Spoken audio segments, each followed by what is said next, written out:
Thanks for joining me today. You know, sometimes you just can't win. Because we have a teenage daughter in school, the only time we can travel is during school holidays, like most families can. We'd planned to spend 3 days up on the Sunshine Coast. In that time, I'd planned on going out photographing at the beach, there's a local waterfall around there, and there's a small island that's connected to the mainland called Pincushion Island. I'd planned on doing all this, but I knew that because we'd been having pretty rough weather, that the circumstances might change. They mightn't be what I was expecting. And because of all the rain that we'd been having, I'd also hedged my bet saying, well, I'm going to take all my gear, but I may not use any of it depending on what the weather's like. So I went there without much expectation. And when we got to the resort, it was just bucketing rain. And I'm like, yep, okay, well, that's fine. Couple of hours time, it cleared up. So drove to the beach and took this image to show people just how rough the weather was. The power of the swells is just pushing the waves all the way up the beach. So you can see that the weather wasn't really great for landscape photography, but this was facing north, and when I looked southwards, I saw that there was a huge log on the beach, and I go like, wow, this gives me an idea. I'm going to set about trying to photograph this log in different positions, like in landscape and in portrait orientation, different shutter speeds, so that I get different wave movements. And when we're photographing at the beach, it's like photographing a creek or a waterfall. We don't want just frozen in time. We want to show motion. So I was using very slow shutter speeds, which meant that I was carrying my Fotopro Origin Travel Plus tripod with me. It's very light. I hardly notice it when it's on my backpack. I had my Nikon 24 to 85mm lens on the camera. That's how I took this picture.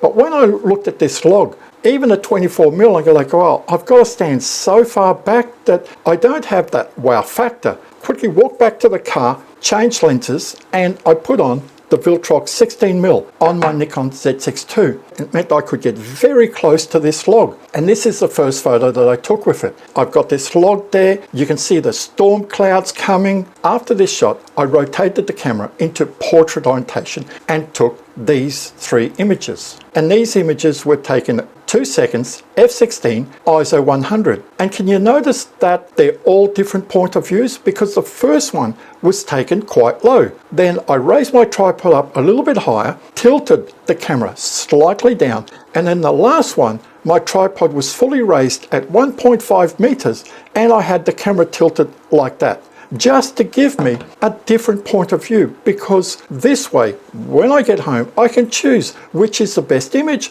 or I can post the photo like this on social media and say, well, here, look at this example here. This gives you the idea of photographing the same subject from a different height, because a lot of people forget that your point of view can change dramatically, especially when you're using an ultra-wide angle lens. So this gives you an idea of shooting, not just in landscape or in portrait orientation, but think about photographing from a different perspective. And this is what this video is all about, photographing in wild weather. Make the best of your circumstances, make the best of what you have to come home with some great images. Because I could have just looked and go like, you know, it's very rough, it's drizzling, I'm just going to go back to the hotel and just chill out. Well, I came home with some very nice images. I had to take a break after this because, as you can see in the background, a rain band was coming. So I stopped for about half an hour while it was just bucketing rain. Just on sunset, where I thought all was lost, the rain stopped. So I said, okay,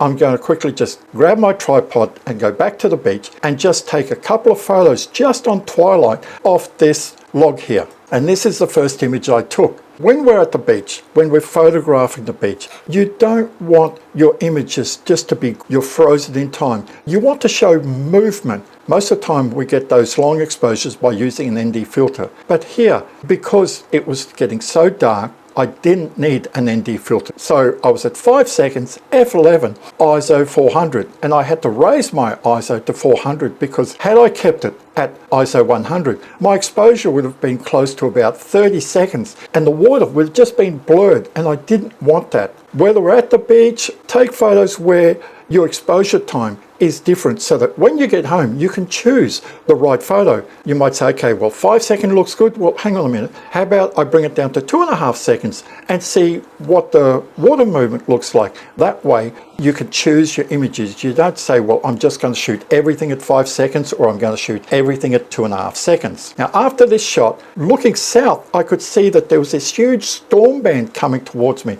I just moved around a bit and pointed the camera towards the south. Can you see the comparison between the two? The first one here looked great, but this one here, we've got this huge storm front just coming towards us. And you see how I framed this image? I didn't put the log in the center. I wanted you to look down the beach. So I've put the log to the left-hand side. I've got the storm when we're looking down the beach in the center here. And then on the right, you can see all the foot traffic. The next morning, the weather was much better. There was still quite a bit of swell around. Instead of taking the 16mm, I took the Nikon 24-85. I wanted different perspectives because the photos I get from the Nikon 24-85 will be so different to the photos that I took the previous day with my 16mm. So if you've got a couple of lenses, think about that if you're at the beach and you've got 2 lenses or even a zoom lens, then use different focal lengths so you come home with different images. These photos here were all taken at 52mm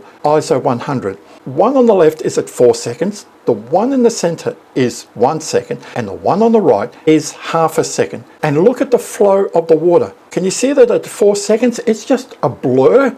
There's no detail. And the one on the right here at half a second just gave me that little bit of sharpness, but also just that slight amount of water movement that I was after. For you, if you went out there and you took a photo at 1 second or 2 seconds, say, well, I really like this flow rate. Half a second on this day gave me the best photo. If I'd gone the next day, maybe half a second would have been wrong. Check out these 2 images. I took these to show that even with the same exposure time, half a second, look at the difference in the photos. Time it, say, okay, well, I'm going to get some with the waves when they're coming in. I'm going to get some with the waves going out. So you get different flow rates. As the water is coming towards you, you're going to get a different photo than as the water is just going back into the ocean. It's another point that you have to think about. Tell me in the comments, which photo do you prefer from these 2? You prefer the one on the left or do you prefer the one on the right? For me, I like the one on the right, but my wife, she prefers the one on the left because just behind this seagull, the water is just swirling. It just looks like a little whirlpool. And after these photos, I rotate my camera back into landscape orientation from nearly the same spot. And you can see here at 24mm, half a second, f11, ISO 50,